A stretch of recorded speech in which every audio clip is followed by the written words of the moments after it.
We've also lost a delightful landmark. What used to stand behind me here was the infamous Enoch Sales home. It was one of the last in Calgary that showed the lavish style of homes that used to fill Victoria Park over a century ago. A piece of history now burned down.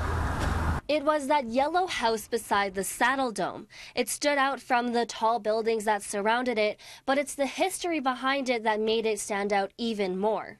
The Calgary Heritage Authority says it was the last remaining home of that era in Victoria Park.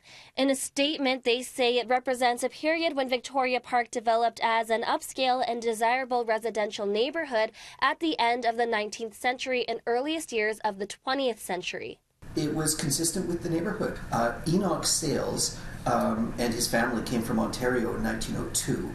He was a clothing merchant, and he was also a marksman. The Calgary Municipal Land Corporation took ownership of the house in April 2017, but it hasn't taken action on preserving it. According to a press release from the CMCL, they say while approvals and funding were not yet in place to determine long-term plans for the Enoch Sales house, CMCL was committed to ensuring the building's integrity over the past 2 years.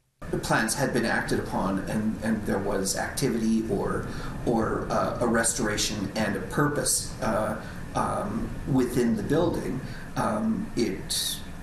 That would have reduced the risk and projected its life longer into the future. But the fate of the Enoch Sales home has been gaining online attraction. So will this change how historical buildings are taken care of in the city? I hope that this awakens people to the importance of identifying and